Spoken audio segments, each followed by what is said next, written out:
መንጃ ፍቃድ ታድሷል። መንጃ ፍቃድ የለኝም። መንጃ ፍቃድ ነን የለኝም። እንዴት ነው ጥጋቢ ደግሞ እንዴት ነው የምትወራው? እባክህ እንዴት ነው መንጃ ፍቃድ ሳይኖር ማለት እኔን አታውቅኝም?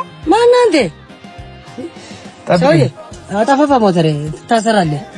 መንጃ ፍቃድ ሳይኖር ማን እንደሆንኩ አታውቅም ወይ? ምን እያልክ ነው ሰውዬ? እኔ እኮ ህግ እያስከበርኩ ነው። ማንንም ብትሆን አይመለከተኝም። እንደሌላ መሽለጠለጥ እንደምናምን መስሎህ ጠብቀኝ ትንሽ እሺ ጠብቀኝ። ኧረ መፈንዳቴ ይኸውልህ ማንንም ማጥራት ትችላለህ። ውጭ ባለ እናንተ የምትለው ሰውዬ መኪናውን አጥፋና ዞር በል እንጂ ስማ ነው የምትለው። አሉ አሁን የተለያየንበት ቦታ ነው። እንዴት ነው ማረግ ይባል ማን ነው የምትለው? የፈለከው ሰው ማጥራት ትችላለህ። ህግ ነው ማስከብረው።